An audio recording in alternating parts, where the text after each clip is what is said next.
Voilà, salut à tous. Chapitre 79 de Kagura est là. Au dernier, on s'est arrêté quand Akuri revient. Il va en gros avoir à nouveau de la lumière sur lui. Et actuellement, le QG des Kaminabi est attaqué par Ishaku. Donc, c'est ce qu'on a eu au dernier chapitre, si je me rappelle bien. Allons-y. Première page. Donc, moi, justement, Akuri, il fait. Et c'est quoi mon rôle au juste? Et le Kamelabi qui lui annonce son rôle lui fait. Tout d'abord, laisse-moi me présenter. Je m'appelle Kudo. Et là, Akili lui fait. Monsieur Kudo, c'est quoi mon rôle? Et Kudo fait. Ne sois pas si pressé. Maintenant, résumons un peu la situation. Comme l'a dit l'annonce, nous sommes attaqués. Et Akili fait. Par Ishaku, Kudo fait. Il y a 9 chances sur 10 que ce soit le cas, oui. Samura est actuellement occupé par Chihiro Okuira. Akili fait. Chihiro? Et là, j'ai déjà fait la pub du tome 7.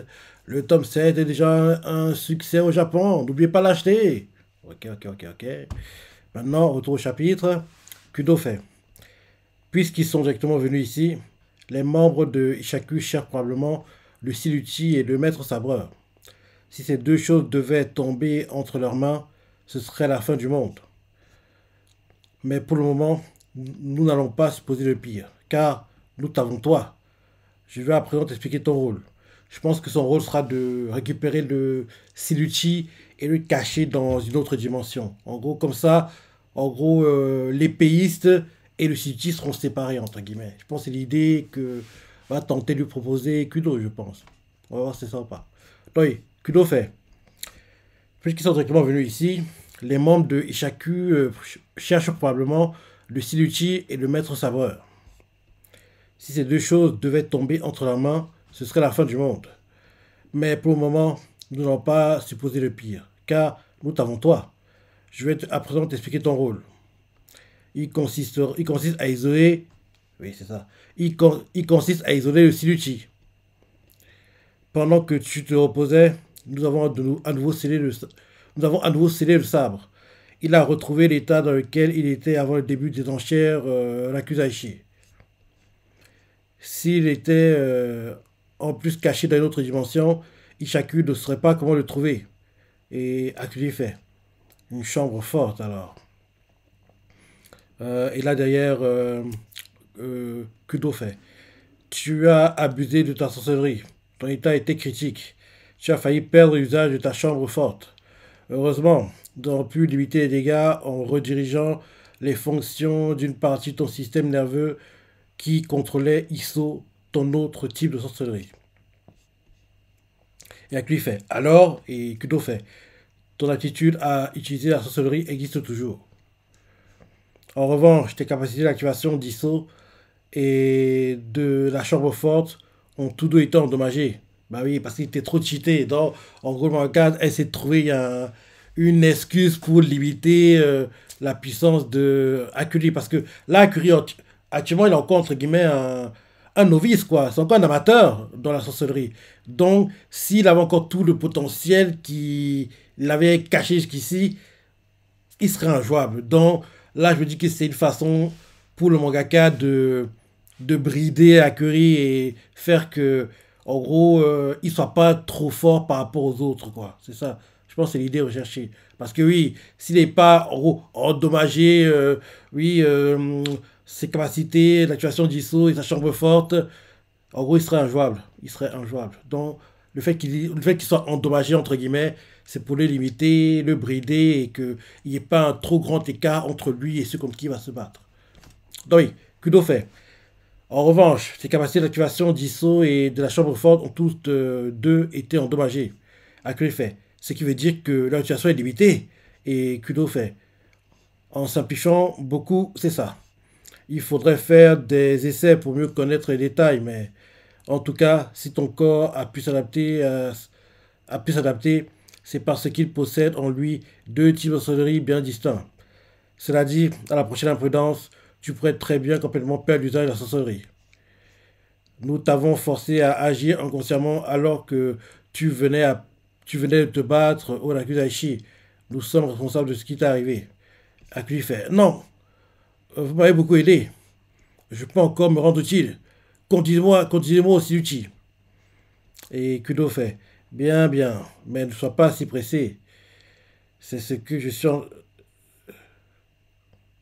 Ah, ne sois pas si pressé. Le gars se dit dans sa tête, c'est ce que je suis en train de faire. Et derrière, Akuli fait, Ishaku nous attaque, je vous rappelle. Et là, Kudo fait, où crois-tu être? Et là, la voix tournait, siège de Kabilabi, premier sous-sol, entrée ouest. Et là, on a fait le titre du chapitre, c'est vrai. Jusqu'ici, on n'a pas eu le titre du chapitre. Le titre du chapitre, c'est les Célras. Donc, il faut comprendre par là que ils vont croiser peut-être Akuli dans leur chemin, ou bien ils vont faire un carnage et éliminer plein de données, mais en gros, ce sera le but du chapitre pour les gars de d'Ishaku. Oui, le titre du chapitre, c'est les Célras. On les voit qui marchent. Là, les gars d'Ishaku fait, hé, on est bien au siège Kabilabi, non? Je trouve qu'on a pu rentrer un peu trop facilement. En plus, je vois personne pour nous accueillir. Et un autre fait, il y a bien des objets de valeur ici. Il devrait être un peu plus à cheval sur la sécurité. Et là, un autre fait, c'est un piège. Et là, le prix qui parlait fait, piège ou non, on avance. Et là, on nous montre les Kamelabi qui surveillent les écrans de sécurité, quoi. Ils regardent. Et là, l'un d'eux, en gros, il se dit dans sa tête, je dirige l'aile ouest du premier sous-sol du siège Kamelabi depuis 18 ans. Autrement dit, depuis la fondation même de cette organisation. Avant d'être ce qu'il est aujourd'hui, le Kamelabi était l'armée de terre anti-sorcellerie, une organisation de l'État mise au pied en urgence lors de la guerre Seitei pour lutter contre la menace des envahisseurs. Les grades utilisés étaient les mêmes que ceux de l'armée de terre. En gros, officiers généraux, colonel général, lieutenant général, commandant, officier supérieur, général, colonel, lieutenant-colonel, officier subalterne, commandant, capitaine, lieutenant, sous-officier breveté, sous-lieutenant, sous-officier, sergent-major, major. En gros, c'est les différentes appellations. Donc le gars fait, je lis. Je dirige l'aile ouest du premier sous-sol du siège Kamelabi depuis 18 ans. En gros, c'est l'endroit où sont les gars d'Ishaku. Hein. Autrement dit, depuis la fondation même de cette organisation. Avant d'être ce qu'elle est aujourd'hui, le Kamelabi était l'armée de terre anti-sorcellerie. Une organisation de l'État mise sur pied en urgence lors de la guerre Seitei pour lutter contre la menace des envahisseurs. Ok. Après ça, en gros, on nous montre une feuille et il fait les grades utilisés étaient les mêmes que ceux de l'armée de terre. Aujourd'hui, cette hiérarchie a été abolie. Cette hiérarchie a été abolie. En gros, derrière, on voit la hiérarchie, quoi, que j'avais plutôt officiers généraux, il y a colonel général, lieutenant général, commandant, officier supérieur, il y a général, colonel, lieutenant-colonel, officier subalterne, il y a commandant, capitaine, lieutenant, sous-officier breveté, il y a sous-lieutenant, sous-officier, il y a sous-officier, sergent-major, sergent. Donc il fait. Les grades utilisés étaient les mêmes que ceux de l'armée de terre. Aujourd'hui, cette hiérarchie a été abolie. Mais il est facile de connaître le niveau d'un membre du Kamelabi en lui demandant quel était son grade autrefois. Moi, j'étais sous-lieutenant. Ok, il était sous-lieutenant. Donc, en gros, il était... hey, il était sous-officier breveté. Donc, en gros, il n'était pas très haut dans la hiérarchie. Hein. Mhm. Ouais, il était sous-officier breveté puisqu'il était sous-lieutenant. Ok.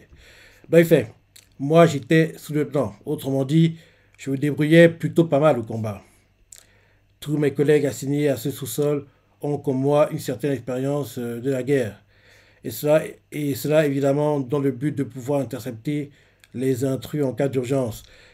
Vu comment elle est introduit, on comprend clairement que c'est un no-name qui va être tué.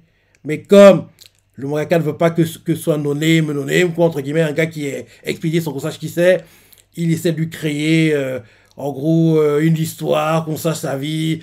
Mais c'est un no-name. Et vu comment c'est raconté, on comprend que bientôt il va mourir. Les gars de chacun vont le tuer, ils sont obligés. Ça se sent, ça se sent. Donc oui, je redis. Nous sommes ratés cette fois-ci. Les grades utilisés étaient les mêmes que ceux de l'armée de terre. Aujourd'hui, cette hiérarchie était abolie.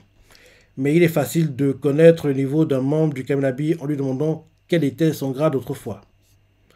Moi, j'étais sous-lieutenant. Autrement dit, je me devrais plutôt pas mal au combat. Tous mes collègues assignés à ce sous-sol ont comme moi une certaine expérience de la guerre. Et cela évidemment dans le but de pouvoir intercepter les intrus en cas d'urgence. Et là derrière, un message retenti est fait. Les intrus sont 7. Ils sont habiles, probablement des membres de l'Ishaku. 3 d'entre eux se dirigent par ici. Caudra, je répète, Caudra. Et là derrière le gars fait. Dès que des intrus pénètrent au sein du siège, ce type est capable d'évaluer leur force. Et en gros, qui fait répondre, le gars qui répond les messages, quoi. En gros, c'est un gars qui porte une sorte de casque qui permet de voir ce qui se passe dans le QG, entre guillemets, quoi. Et là, le gars qui est sous-lieutenant, quand tu vas parler, il fait Caudra. Ça veut dire que ces intrus sont jugés trop dangereux pour les employés de ce sous-sol. Et là, le message retentit à nouveau. Une équipe d'interception vient d'être envoyée dans l'aile centrale du premier sous-sol. Et là, le sous-lieutenant fait. Notre mission à nous est de guider nos ennemis jusqu'à l'aile centrale sans engager le combat. Et ce afin d'éviter toute perte inutile. L'un des intrus arbore le fameux symbole. Aucun doute, il est bien membre de Ishaku. Les deux autres, en revanche, et là, d'un coup, quand il voit l'une des têtes d'un des gars, quoi, ça l'interpelle, il ouvre les yeux, et là, il fait. Le sous-lieutenant ne peut s'empêcher de trembler, car... Ah, la voix vous fait. Le sous-lieutenant ne peut... Ok. C'est qui qui parle? On dirait une sorte de voix off, mais quelqu'un parle et fait. Le sous-lieutenant... Ah oui, c'est la voix off, c'est la voix off. La voix off tout fait.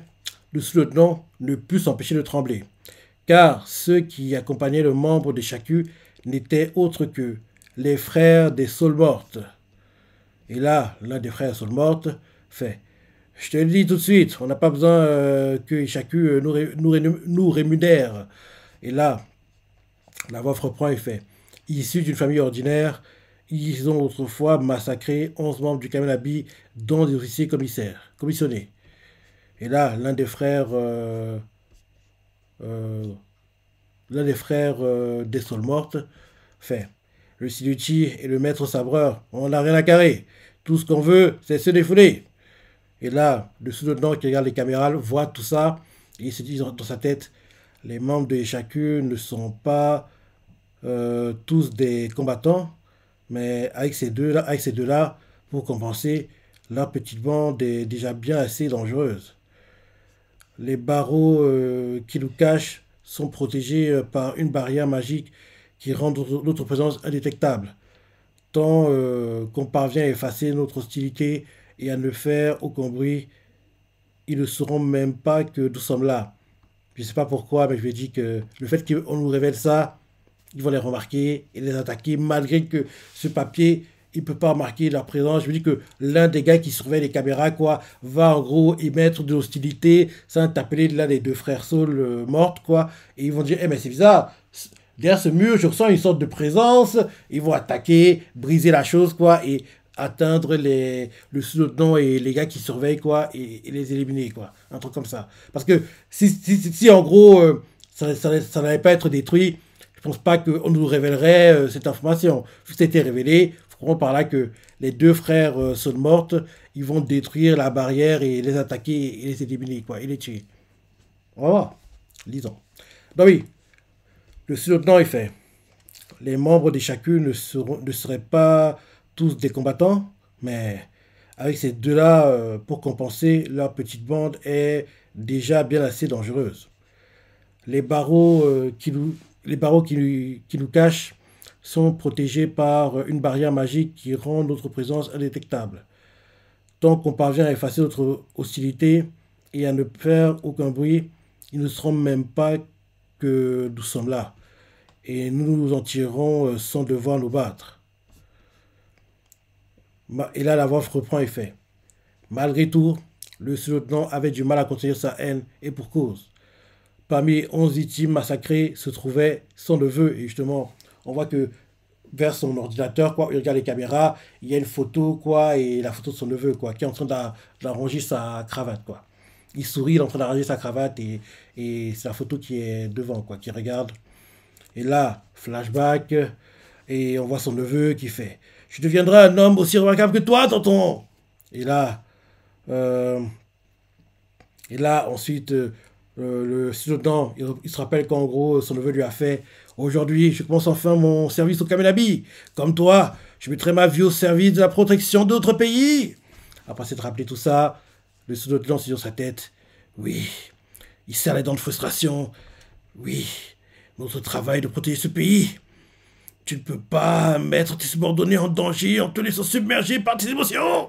En gros, il se dit ça pour se motiver, se convaincre qu'il ne doit pas émettre en gros, d'émotions, de colère, pour en gros que ça n'appelle pas les frères à la seule morte, entre guillemets.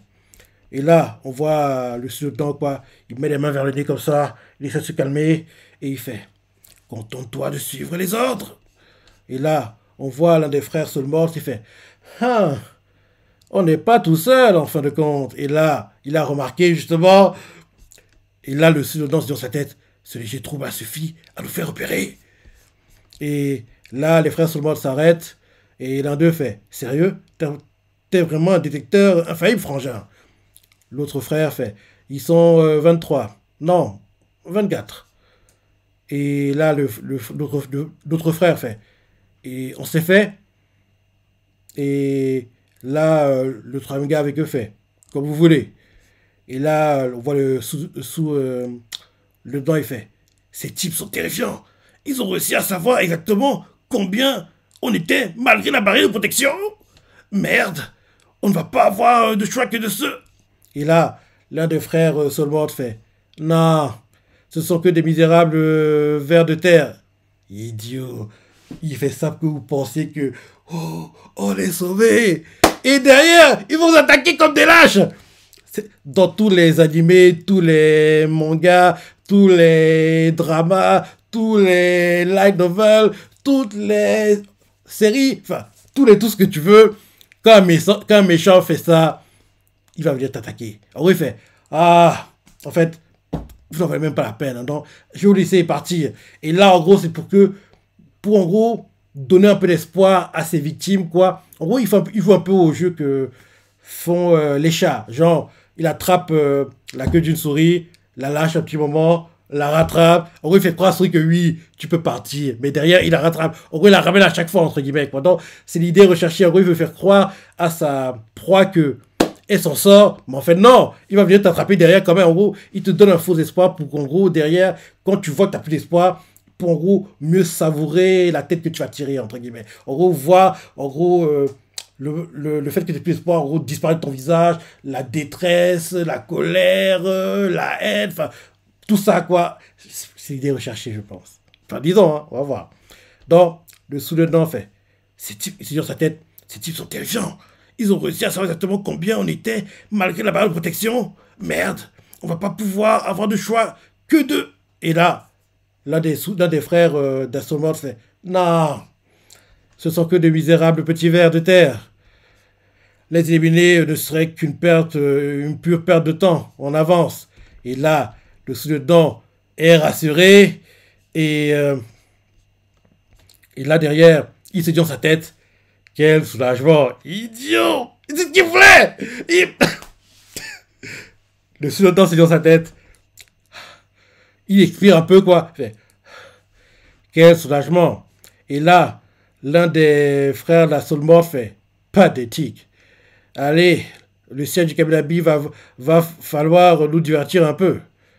Et là, le sous-directeur se lève de sa chaise et fait que nos ennemis nous laissent la vie sauve. Et là, derrière, le sous-directeur dit ouvertement merde. Et là, on voit un gars qui fait 3 intrus. Fait 3 des intrus viennent d'entrer dans le premier sous. Ah, il part. Ok, on change de point de vue et quelqu'un qui fait la sécurité fait 3 des intrus viennent d'entrer au premier sous-sol. Les 4 autres ne sont pas encore là. Le gars qui vient d'entendre le message fait merci pour ton rapport. Et je n'aurai pas besoin des gants. Je vais me battre à main nue. Et la personne ouvre la porte et on nous met siège Kaminabi, premier sous-sol, aile centrale, salle d'exécution des Cédras. Et là, on voit. Ah, ils ont vraiment abandonné. Je pensais qu'ils attaqueraient, hein. Ils ont, en fait, en gros, les 3 frères, quoi. Enfin, les 2 frères et le gars qui les accompagne, quoi. Ils vont face à un Kaminabi et on dirait Azami. Ouais, on dirait Azami, c'est bien lui. On nous met bourreau. Soshiro Azami. Promu au grade de colonel dans l'ancienne armée de terre anti-sorcellerie malgré ses 18 ans. Colonel. Donc il avait un grade plutôt sympa. Hein. Je revois la hiérarchie, comment c'est mis. Il était colonel, Azami. Vu qu'il était colonel, c'est-à-dire qu'il était officier supérieur. Ouais, en gros, il était très haut dans la hiérarchie quand même. Hein. Ouais. Dans Azami, ouais, il était important de l'armée. Ok, ok, ok. C'est bon à savoir. Donc oui, Azami, quoi. On nous le présente. Bourreau. Soichiro Azami, promu au grade de colonel dans l'ancienne armée de terre, anti-sorcellerie malgré ses 18 ans. L'un des frères la Soulmort fait ça suffit. Les tambours, vous jouez trop sur l'intimidation. Parce que oui, j'ai pas dit, mais dans la salle où ils sont, quoi, il y a des haut-parleurs, et il y a des gens qui frappent des tambours, quoi. Les tambours qui frappent, c'est un peu genre, si tu vois les dramas historiques, quoi, quand en gros il y a la guerre, il y a tout un moment où en gros les armées se rassemblent, et en gros il y a des gens qui frappent sur des tambours, ou bien même quand en gros, genre une famille va aller voir on va dire le magistrat, quoi, on va dire, et se plaindre comme quoi, oui, quelqu'un a cabrolé ma maison, je sais qui c'est, oui, tu vas taper un tambour et derrière tu vas voir les on va dire les officiers, quoi, et on voit qu'ils genre, il y a des gars qui se mettent en file, quoi, qui tapent des bâtons par terre, et toi tu dis au gars, oui, je vais me plaindre parce que tel a fait ci, tel a fait ça, et derrière la personne peut en gros argumenter, dire non, c'est pas moi le coupable. Donc, bref, tout ça pour dire que les tambours qui frappent, c'est un peu ce genre de tambour, quoi. Je sais pas comment expliquer ça, mais si tu regardes les dramas historiques, tu vas comprendre de quoi je parle. Bref, il y a des tambours qui sont frappés, quoi, les tambours sont frappés, en plus il y a des haut-parleurs, quoi. Donc, en gros, les haut-parleurs font que les bruits, quoi, soient accentués, entre guillemets. Donc, on voit les frères Soulmort, un de fait. Ça suffit les tambours. Vous jouez trop sur l'intimidation. L'autre frère qui a dit que oui, les gars qui étaient cachés n'en valaient pas la peine, fait. Enfin, un adversaire digne de ce nom. Je connais ce type. La fine fleur des combattants.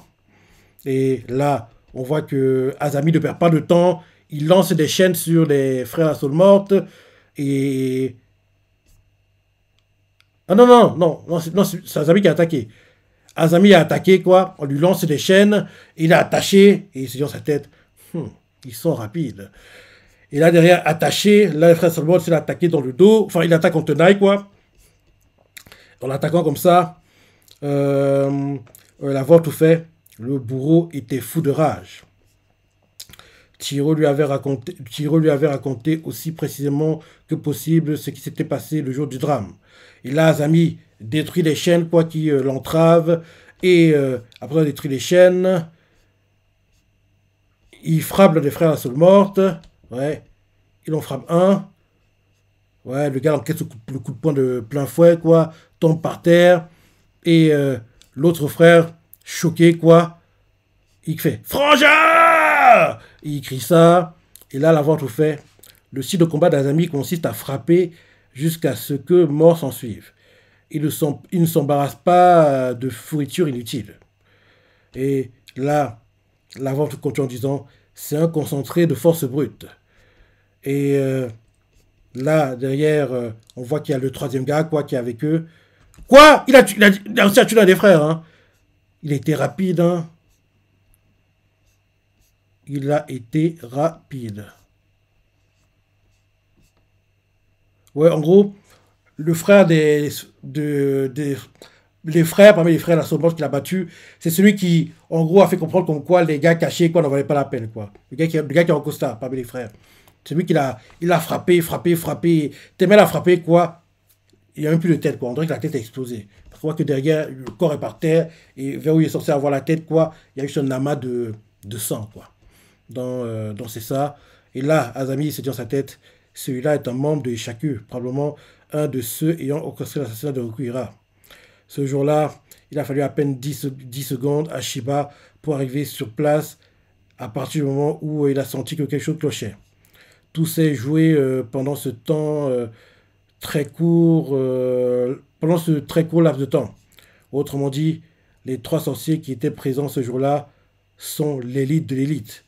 Rien de comparable avec les deux Gugus que je viens de dégager. Mmh. Oh, sa main qui est en sang. Et, et, euh, et là derrière, en gros, il se dit dans sa tête, dans cette salle d'exécution, il n'y a qu'une règle. Les scélérats doivent mourir ici. Et là, il dit ouvertement derrière son adversaire, on se rencontre enfin. Et là, on change de point de vue, on nous montre Akuli et le gars qui est avec lui, quoi. Et là, le gars qui est avec lui fait, calme-toi enfin. Et Akuli fait, compris. Il court, il court, il court, il court. Et là, c'est la fin du chapitre. Ok, ok, ok, ok, ok. Ouais, ouais, ouais. Bon chapitre, hein. Franchement, bon chapitre.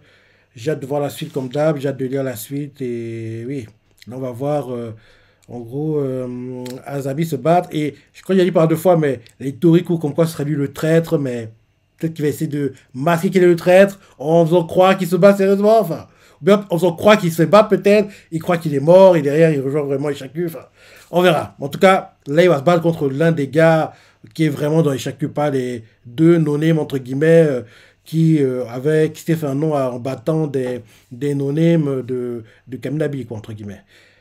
Bon chapitre, j'ai hâte de lire la suite, de ce que ça va penser, les parties préférées, les commentaires, likez. Allez, salut!